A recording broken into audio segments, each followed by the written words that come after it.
Every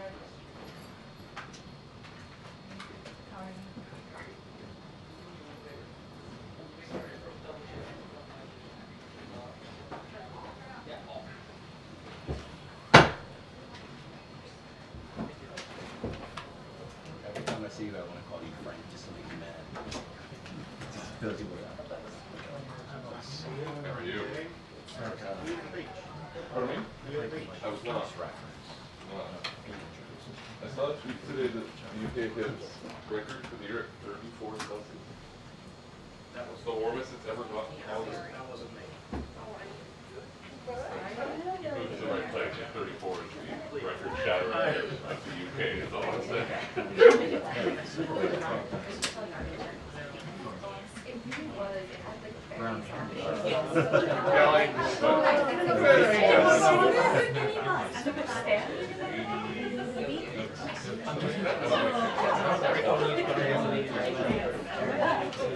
Like You're gonna love it here. Well, the weather I can The opposite of the last. stop there.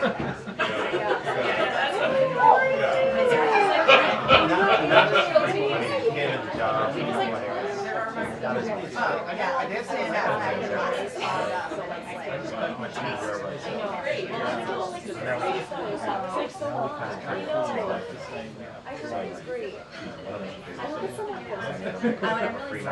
And we come home and pretend like we don't have pasta. He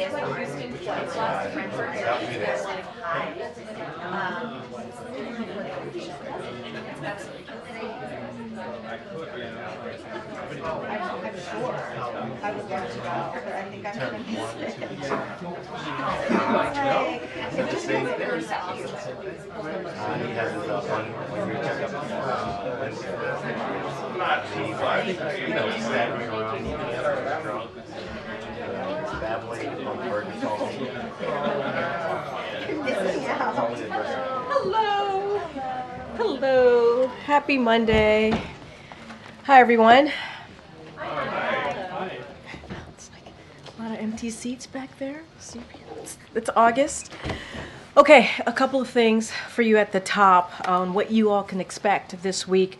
President Biden spoke today with France, Germany, Italy, and the United Kingdom to discuss the situation in the Middle East and ongoing efforts to de-escalate tensions and reach a ceasefire and hostage deal in Gaza. And as I was walking out, I believe that readout, the joint readout, should be in your inbox. So obviously you'll have that for all of to review.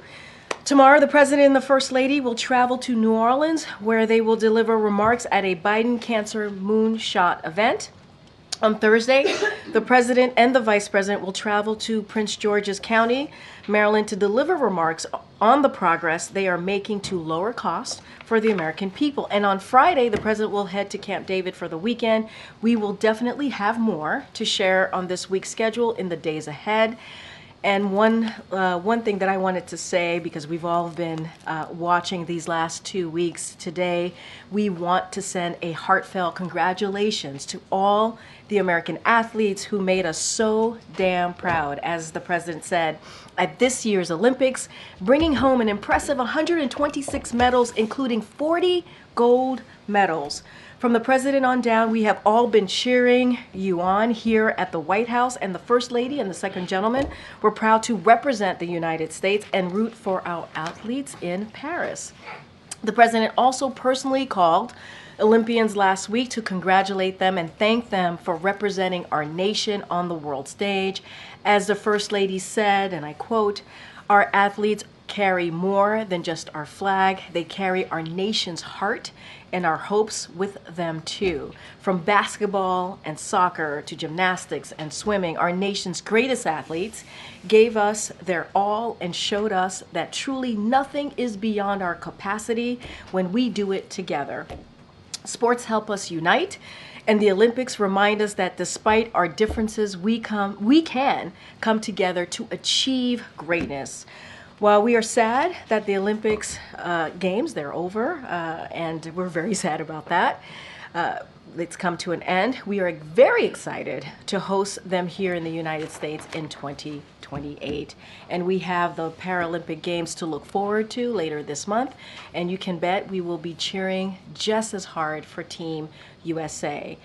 Today, President Biden and Vice President Harris launched Time is Money, a new government-wide effort to crack down on all the ways that cooperations and unnecessary headaches and hassles to our lives, wasting precious time and money, from excessive paperwork and unreasonable hold times to the endless hurdles some companies make you jump through to cancel subscriptions. We've all been there and know how aggravating these unnecessary delays can be today, in the coming months, The Biden-Harris administration will take wide-ranging action to crack down on these unfair practices and save Americans time and money, including making it easier to cancel subscriptions and memberships, ensuring that consumers calling customer service can talk to a real person by pressing a single button, and allowing Americans to submit health claims online. And this is just the beginning.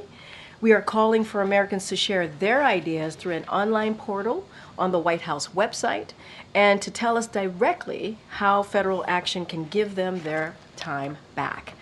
Americans are tired of being played for suckers, and President Biden and Vice President Harris will continue to use every tool available to protect Americans from corporate greed and practices that hit people in their pocketbooks. With that, Zeke, what you got? Thanks, Corinne. Over the weekend, the Vice President said she followed former President Donald Trump in saying she would support a proposal that would not tax tipped wages. If similar bill made its way to the President of the United States, President Biden, would he sign that? Because that's not something he's embraced before. Oh, absolutely. Look, this is something that the president supports. He supports eliminating taxes on tips for service and hospitality workers, while also raising minimum wage and preventing the wealthy from gaining the system. And if you think about what the president has talked about the last 3.5 years, making sure that we have an economy that works for all, not leaving anybody behind, an economy that's built from the bottom up, middle out, the president has been fighting, and the vice president is fighting to do just that. Think about raising the minimum wage, which the Trump administration, they blocked. Cut taxes for workers and families after Trump gave a $2 trillion tax cut skewed to billionaires and big corporations. Defend overtime protections for millions of workers whom the Trump administration left behind. Ensure workers have the freedom to join a union which the Trump administration undermined. You hear it talk about Maganomics and what the GOP is for. Therefore, giving tax breaks from billionaires and corporation. They want price gouging. That's what they want to see. They don't want to protect American workers. They give, again, more tax to billionaires and corporations. That's what they've been talking about over and over and over, raising taxes for working people. That's not what we're about, and we're going to continue to do just that in the next 5 months. I think so. With the topic, the VP's team has also said she's going to be rolling out some additional policy this week. Given the president's endorsement of her, is it safe to say that anything that she would put forward along these lines that also would have the backing of the president? You can certainly say, or I can say, that they are partners in this, so they believe and certainly on the same page when we think about the economy, when we think about healthcare. They have to work through what their policies, ideas are, but the last 3.5 years they've been in sync. They have been certainly on the same page, and I presume that will continue from here. And just on a schedule, a week from today, the Democratic convention gets going in Chicago. That was supposed to be where the president was going to be the star of the show there, accepting the renomination of his party. That's not the case anymore. What is his involvement going to be in that convention? How much time does he plan to spend in Chicago? Yeah. When does he plan to speak? So look, I'm not going to get ahead of the Democratic National Convention to make their announcements on speakers next week. I think Americans will be very excited. I think he will have his moment as well. They will be very excited to see him, and so he's certainly looking forward to that. I'll let the DNC convention obviously make the announcement. The president will indeed speak next week. Again, he's looking forward to it. He's looking forward to, as he tends to do, speak directly to the American people, talk about the moment that we're at, the stakes, what's at stake, and continue to talk about an issue that is incredibly important to him, which is unity, making sure that we're unified and we continue to do the work that the president has been successful in doing in the past 3.5 years. Either when the vice president accepts I the don't nomination. have anything else to share about his schedule next week. He will certainly speak at the DNC convention, and I think there'll be a lot of excitement and a lot of, I think folks are going to be, again, excited to see the president next week. Thanks, Green. Just to bounce on the previous question, Yeah. Trump was the first to endorse eliminating taxes on tips. He's accusing Vice President Harris of stealing his idea. So did she get this idea from Trump? Look, I'm not going to respond to a presidential candidate. I think their campaign could speak to that directly. What I can say is this president, this vice president have always had the backs of the working people, always. And you see that in the policies that they put forward.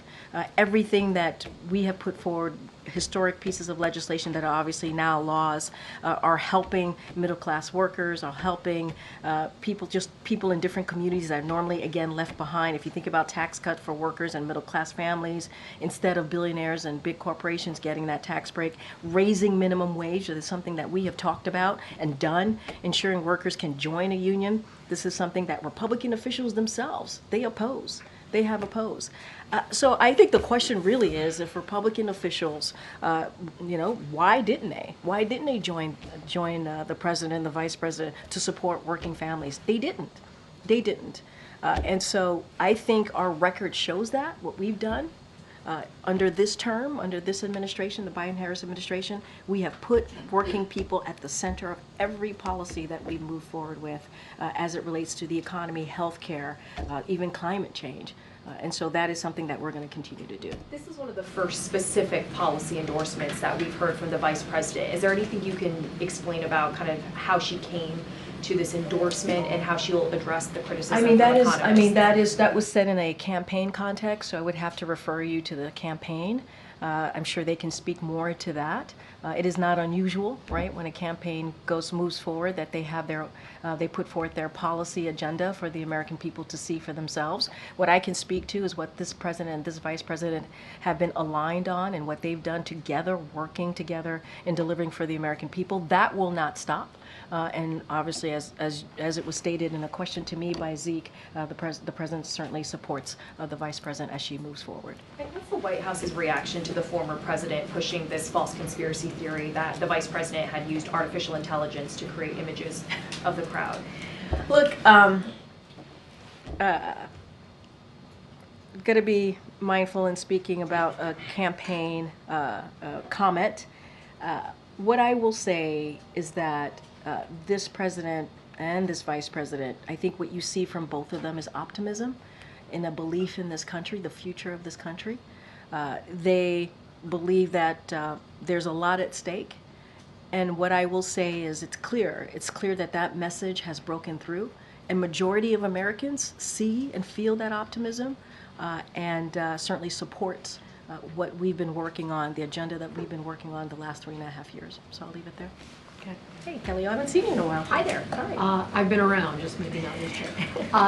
Is there a interagency policy review type approach to the Harris portfolio with President Biden's portfolio? So is he in touch with, is there a process where there is a checking of what she's going to put out and how it matches or may change, or ways in which she can build on what he's done? Is there coordination of that? So I can't speak to an interagency kind of process in doing just that, trying to measure up or line up where they both are.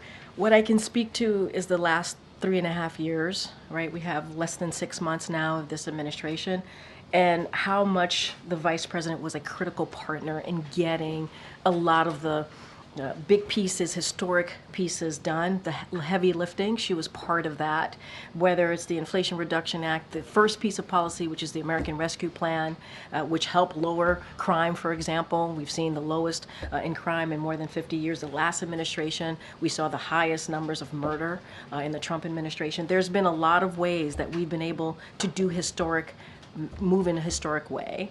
And so she's been part of that. She's been part of that. Obviously, again, as I was just stated, she's going to lay out her vision, but again, they've been aligned, they've been aligned for the last 3.5 years. There's not been any daylight. Does the president expect that she might want to move in some new directions, as sitting vice presidents have always had this issue, but does he expect that she might move in some new directions? So what I expect, again, being super careful here, because her campaign are going to make their own announcement, is she's going to build on the successes that they've had, going to build on the unprecedented successes, the historic successes that they've had. That's another reason why the president passed the torch, if you will, right? Understanding that they worked together very closely in the last 3.5 years, and that was going to continue, and she was the best person to move forward. This is someone who's been a vice president for almost 4 years, a senator, attorney general. She is incredibly qualified and understands where the majority of the American people are, and that's what we can expect. Go ahead, Lucy. Thanks, Corinne. I wanted to clarify something the president said in the CBS interview over the weekend. Sure. When he was asked about his decision to step aside from the campaign, one of the things he said was that when he ran the first time, he thought of himself as a transition president, but then he said, but things got moving so quickly it didn't happen. Did he initially plan to serve one term and at some point change his mind? I don't know what to make of this. I mean, I honestly don't have much to say. I think his speech to the nation that he gave in the Oval Office laid that out, right? Talked about being a transition president, talked about passing the torch. You heard directly from him where his heart was, how he was thinking through this process, and his reasoning. And I would say his answer certainly speak for itself. For me, and I think I can speak for many of my colleagues who work with me day in and day out on behalf of this country, on behalf of this administration, is that we are so proud of this president and what he's been able to accomplish on behalf of the American people. You think about the economy, the strongest economy leading the world. You think how we've been able to beat Big Pharma. That's nothing to laugh at. That's been something that many presidents have tried to do. We're not able to get that done. You think about what he's been able to do with our allies and partners around the world, and rebuild that relationship. Climate change, passing one of the most important, largest, biggest historic pieces of legislation that's going to deal with one of our major crises right now that we face in this country and the world, the Inflation Reduction Act. So we could not be prouder of this president and of course this vice president as they work together on this. But I think his Oval address lays out very clearly how he saw his presidency. Any update on when we'll see him do a campaign event? And no update for you from here. Certainly the campaign will have more to share on that. Hey, Wuja. Hey, Corinne, how are you? I'm doing great. How are you? Thanks. So following up on eliminating taxes on tips, is that an idea that the Biden administration considered at any point in the past 3.5 years? What I can say is the president supports it. And what I can say is obviously the president and the vice president, very much how I answered the earlier question, is that we have always put at front and center making it easier, giving American families a little bit more breathing room, something the president says very often. And we've shown that. We've shown that in the policies that we've laid out. And, not going to go into what the former president said, but, if Republicans truly cared about that, truly cared about hardworking Americans, they would have joined us on a lot of these proposals that we put forward. The American Rescue Plan turned the economy around, put shots in arms, checks in pockets. They didn't support that. The Inflation Reduction Act, Big Pharma, it's going to help lower costs, lower healthcare costs for Americans, lower energy costs for Americans. They didn't support that. And so this is a president and a vice president that is always going to have the backs of working people. He supports what she put forward recently, obviously, when she spoke recently at a campaign rally, and we're going to continue to do the work to raise minimum wage and make sure that we put working class people at the front and center. So it's a new idea. Obviously it's a new idea. I'm just saying that we support it, but we have been doing the work, right, for hardworking Americans to lower cost. And that is something, you're going to see that on Thursday with both the president and the vice president when they make an announcement on other ways or other additional ways to lower costs. And then speaking of click to cancel, can you talk about how it will be enforced and whether there's an existing mechanism that would force businesses to comply? So I'll be able to get more information for you from our policy folks. I don't have anything to lay out on how the specifics that will work out. Thank you. Hi, Corinne. Hi. I have a legacy-related question. Yeah. Biden's talking about the cancer moonshot tomorrow. Yeah, He's yeah. talking about lowering costs on Thursday. This morning there were, talks on the Middle East. Has the president communicated what, in the next 5 months, what his priorities will be when it comes to things that he can accomplish over the remainder of his presidency? I mean, I would say if obviously you guys have reported and paid close attention over the last 2 weeks, you've seen some ways that the president wants to move forward in the next 5 months. When you think about the SCOTUS reform, right? He went to Austin, Texas at LBJ Library and talked about that, laid out his plan. You think about the announcement today, as you just stated, that was a very important announcement, and I think it's going to have a huge effect and be really important to Americans, and that's certainly what they want to see. Time is money. Obviously, is an important majority of Americans want to see.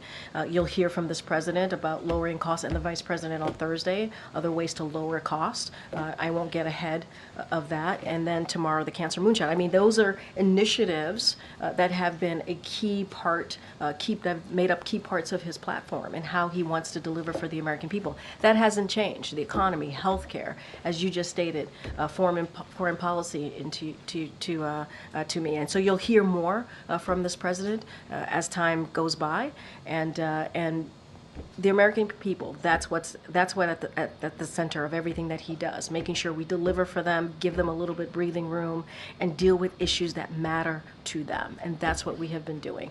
All of the things that I've talked about, not just today, many times behind this lectern, are issues that are majority of Americans care about it. Majority of Americans care about it. And so that's where we're going to be, where a majority of Americans are. Go ahead, Jared. Oh, I'm so sorry. I have one more. Elon Musk is slated to interview Donald Trump tonight on X. I don't know if the president is going to tune in. Feel free to say if he is or not. But I think that misinformation on Twitter is not just a campaign issue. It's a America issue. What role does the White House or the president have in sort of stopping that, or stopping the spread of that, or sort of intervening in that? Some of that was about campaign misinformation, but it's a wider thing, right? Yeah, no, and you've heard us talk about this many times from here, about the responsibilities that social media platforms have when it comes to misinformation, disinformation. Don't have anything to read out from here about specific ways that we're working on it, but we believe that they have the responsibility. These are private companies, so we're also mindful of that too. But look, it is. I think it is incredibly important to call that out as you're doing. I just don't have any specifics on what we have been doing internally as it relates to the interviews. Not something that I'm tracking, and I'm sure the president's not tracking it either. Go ahead, Jared. Just curious about the Thursday event with the vice president. The president and vice president are doing. Can we expect, because that's an official event, that's a policy event. Yep. Can we expect to see more of those kind of joint administration events between the president and vice president? Stay tuned. Stay tuned. But I think Thursday's announcement is going to be really important. You're right. It's about lowering cost for the American people. It really builds on what this president and the vice president has been trying to do over the last 3.5 years as it relates to the American people. Stay tuned. We certainly will have more to share about his schedule, their schedule together in the upcoming days and weeks. I only ask because we haven't seen a lot of those sort of joint events. Usually they kind of branch out, flank out, and do those events separately. So what is the thinking? I think there's been a couple of times over the 3.5 years that the president and the vice president have had joint events. And I think very early on, the first several months, I remember them going to Georgia together. Obviously, they went there for an awful event that happened on the ground, a shooting. But they've appeared together many times. I know when it comes to Roe v. Wade, for example, they've appeared together for that. And there's been other times as well. I would expect that will be continuing in the last several months of this administration. And remember, yes, they do their own events and they crisscross the country, but they're partners in this, and they'll continue to do just that. Okay. We know a president's most valuable commodity is his time, and I wonder how is the White House, how is the president thinking about how he spends that time now that he's no longer running for re-election? I mean, look, SCOTUS. He went to Texas and talked about SCOTUS reform. That was an important way to spend his time. Tomorrow, cancer moonshot. This is an issue both the president and the first lady care about deeply, obviously for important personal reasons to them. And so they're going to be together in New Orleans. You're going to see them continuing to talk about lower cost. And so there is a map out there, I think, if you guys take a look at how he has been moving in the past couple of weeks. And let's not forget, he's had several calls with heads of states in the Middle East region. I talked about at the top of my briefing about to reach a ceasefire deal in the Middle East, and also a ceasefire hostage release deal, obviously, but also de-escalating the tensions. He spent his time doing that over the past 2 weeks and having those very important diplomatic conversations with those heads of states. So I think if you just look at what he's been doing, it's very clear what this president cares about, is focusing on, and it's all at the center of that, as I answered in my answer to one of your colleagues, is certainly the American people. Whether it's national security, domestic, the center of it is the American people. And on the DNC, how is he viewing his role next week? Look, it's going to be mindful because it's a political event, but it's an event that he views as very important. It's an opportunity to talk about the issues that he cares about. It's an opportunity to talk about unity. It's an opportunity to be in front of millions of Americans to talk about what we've done in the last 3.5 years. I'm going to be mindful because it is a political event, but the president's looking forward to it. He sees this as an important moment, and especially as we move forward to the last several months. Go ahead, Michael. Michael? Oh, yeah, I'm sorry. Oh. I was going to ask a very similar question. I'm just curious if you could talk a little bit about what it's going to be like for the president to be giving this speech, knowing that if things have gone a little bit differently, he would be giving an accepted speech for a second term. I mean, look, I'm just going to go back to the Oval Office address, because I think that address really laid out in a very thoughtful, even personal way of how this president saw this moment. And, it was a selfless act. It wasn't about him. It was about the country. He said this, and he thought it was an important moment. But this is a president that is proud of what he's been able to build. I've talked about the strongest economy leading the world in a modern administration, and we're going to continue to fight to deliver results for the American people. That doesn't end. That doesn't end. That is something that he is certainly very focused on, the middle class families.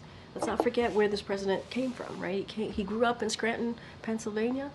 He understands what it's like to sit around that kitchen table and make really difficult decisions for your family, whether it's student loans, whether it's paying rent, mortgage, whatever it is. He understands how hard that is. And let's not forget, when he stepped in as president, this country was paralyzed because the economy was falling and because of COVID. And he turned that around. He turned that around. Because of the American Rescue Plan, because of policies that he's put forth. And so I think that's important to note. And so he sees a lot more work to be done in the next several months. And his thought process and how he sees his decision certainly is in the Oval Office address that he made. And I think it's telling. I think it gives you a little bit insight of what he thought personally. Go ahead, Molly. Has the president started preparing for these remarks? Does he know what he wants his message to focus on? Is he going to work on them at Camp David? I think you could expect this president to focus on these remarks in the next several days, leading up to Monday. I think you can expect this president to take this moment. He understands this is an incredibly important moment that he will have next week at the Democratic National Convention. He's still very much the leader of the party, right? And he takes that very seriously. And he's also very proud of his vice president. Thank you, Corinne. How mad is President Biden at Nancy Pelosi? You guys keep asking me this question. I think I've answered this question multiple times. Well, he has I'm not- admitted I now think for I the am. first time in this interview that Pelosi is one of the Democrats who squeezed him out of the race. She thought he was going to sink the whole ticket. So how mad is he at her for that? The president respects his good friend, former Speaker of the House, Nancy Pelosi, and I think it's mutual. And she also gave interviews, and I know you followed closely as well over the weekend. She made statements like preeminent president among the top few to have served in this office. And I think that says a lot coming from the former Speaker. So no hard feelings? He respects his good friend, Speaker Pelosi. I asked if there were any hard feelings. No hard feelings. He respects her, and I think it's mutual. But I will let the president speak for himself, obviously. And how long have you guys known that Vice President Harris does not think President Biden is doing a good job at the border? Wait, say that one more time. Well, she's now promising to hire thousands more border agents than there are now under President Biden. Wait, but start your question again. How long have you guys known that Vice President Harris does not think that President Biden is effective with his border policy? I mean, that you're making a huge jump. Why she did not say this? This is something that you are assuming. I don't understand why you would assume that. It's not true. She has a campaign ad where she is saying they need more Border Patrol agents. If President Biden's doing such a good job, why do they need any more border agents? We both believe that. The president does want more Border Patrol agents. You know who's getting in the way? You know who's getting in the way?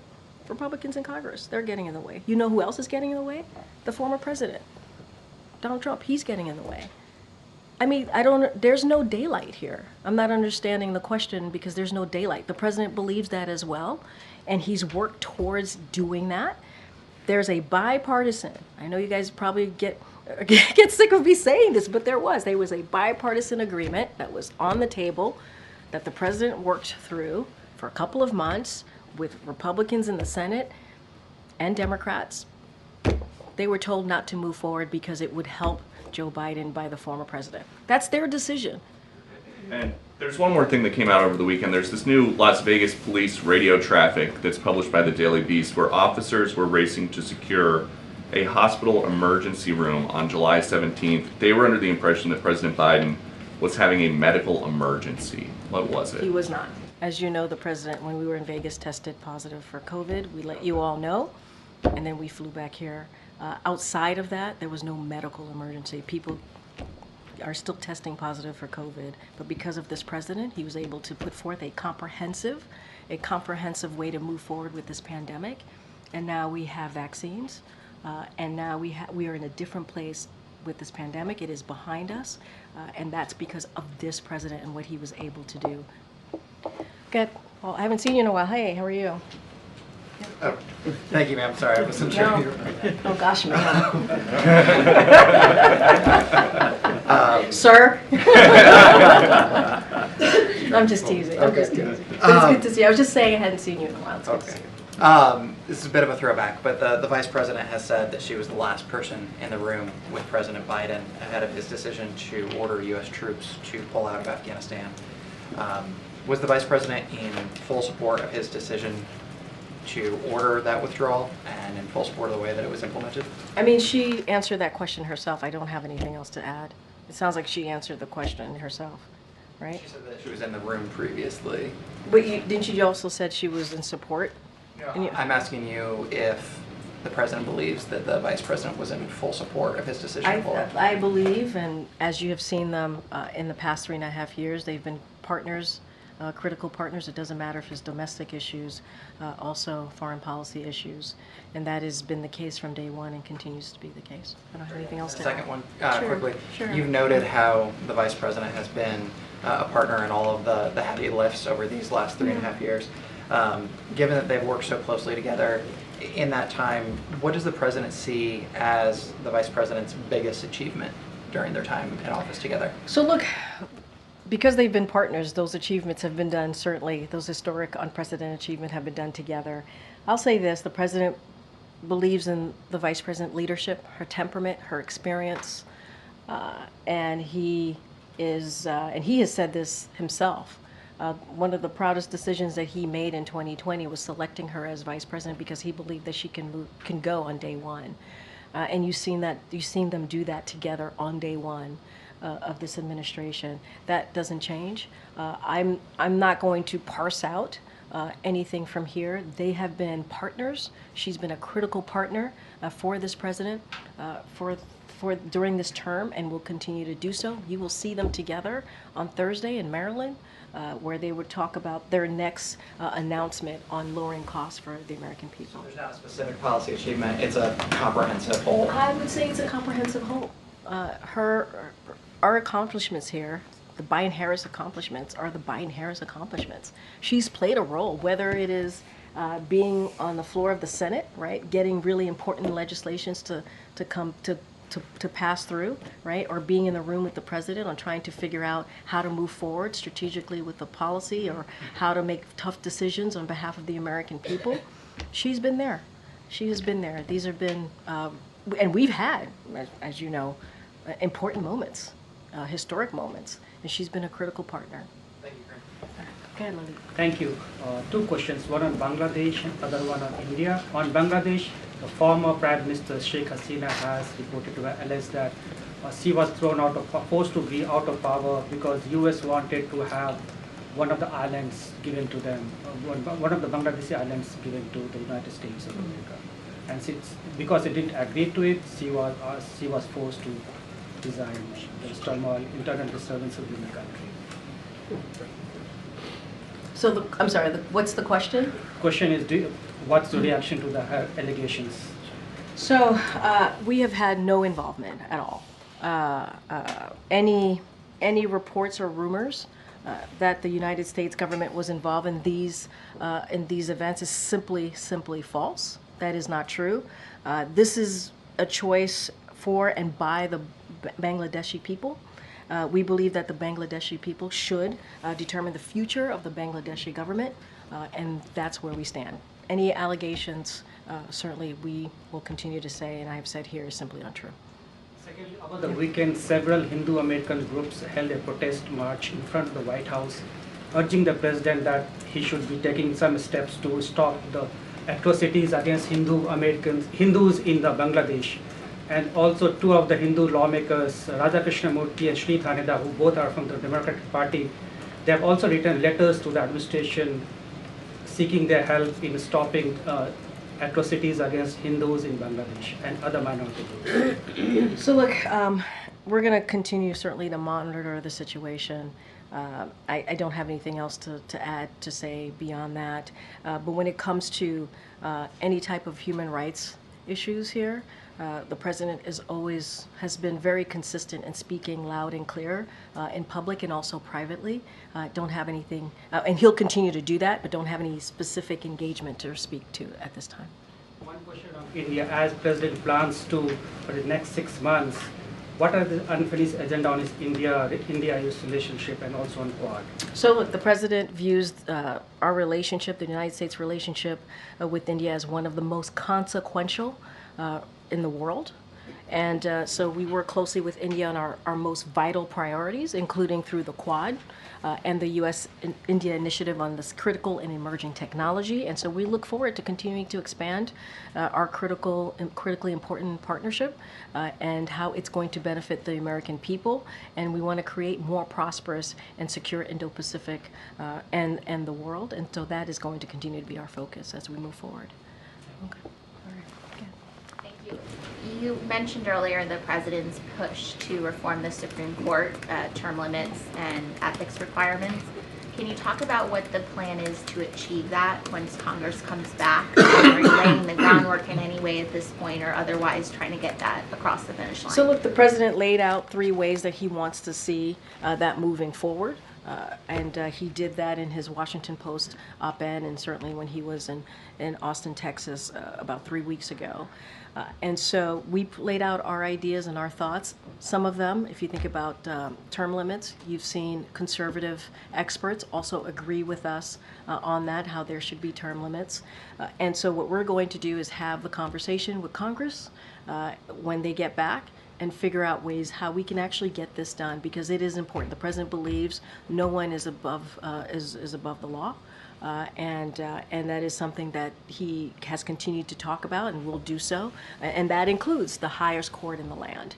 And what we have seen from the highest court in the land is not normal. You heard the president say that. It is not normal. And so we're going to work with Congress, come up with some ways to deal with this, to really address SCOTUS reform, and he wants to see it done in a bipartisan way. We think it's possible. Is he at all doing anything to lay the groundwork now before Congress comes back, looking for allies in Congress or otherwise taking any concrete steps? So nothing to read out. Obviously, we do keep any conversations private.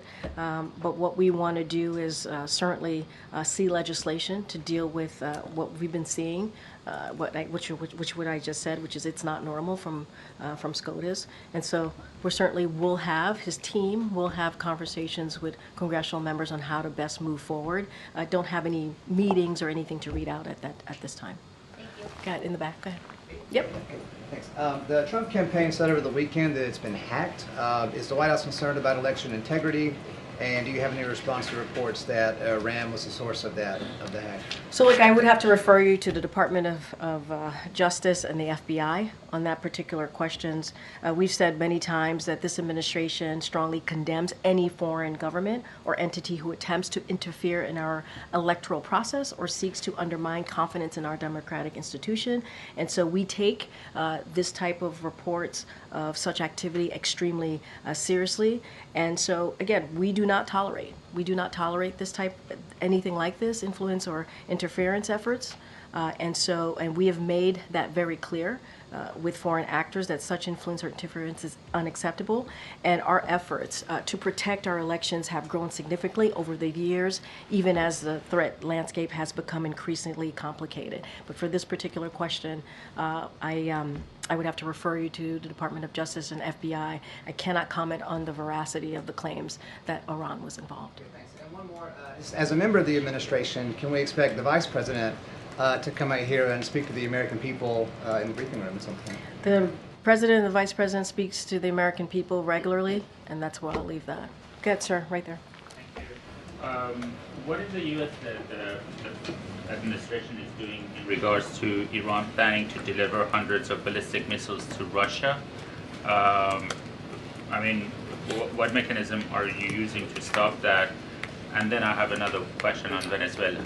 So, look, the White House has repeatedly warned of the deepening security partnership between Russia and Iran since the outset of Russia's full-scale invasion of Ukraine.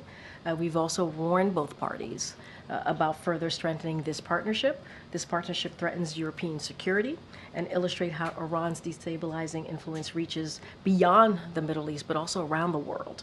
As we and our partners have made clear to the world, both at the G7 and NATO summits this summer, together we are prepared to deliver a swift and severe response if Iran were to move forward with such transfers, which would represent a dramatic escalation in Iran's support for Russia's war of aggression against Ukraine. During his campaign, the Iranian president claimed he wanted to moderate Iran's policies and engage with the world.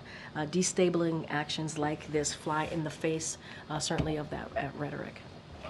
There's a report by Wall Street Journal that the U.S. has offered Maduro and his close allies an amnesty in exchange for them leaving power. Is that so? Something Since you would the July confirm? 28 elections, we have not made any specific offers of amnesty to Maduro or others. So. Sure. How about before the election? What I can because say, there are information that this offer was made, started last year, this discussion of amnesty. what I can say is, what I can speak to is since the election, we have just not made that type of offer. Another one on Venezuela, and then I have one on the Middle East, very quick one. Sure. What is the view of the two statements from Brazil, Colombia, and Mexico asking Maduro regime to release the voting data? Is this enough, or you would like to see these three countries doing more? I mean, look, it's been 2 weeks after the elections in Venezuela. It is abundantly clear, right, to the majority of Venezuelan people, the United States, and growing number of countries, as you just listed, that Edmundo won the most votes in the July 28th election, presidential election, and Maduro must recognize it.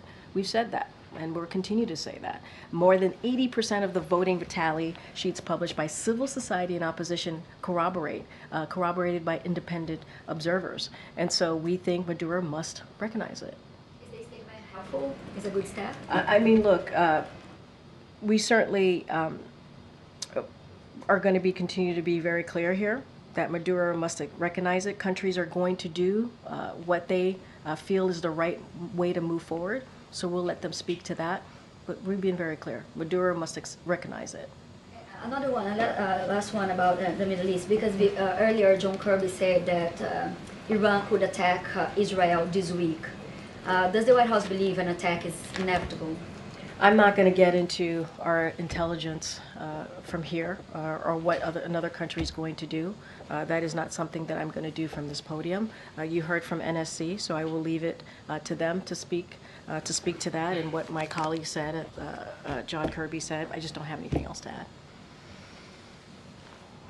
Go ahead, Ed. Thanks, I want to follow up first on what you told Phil. So you said the vice president owns the successes of this president over the past 3.5 years. Does she also own the struggles that this president's seen, like the prices up 19% since the month they came into office? They're partners in how they've been able to turn around the economy.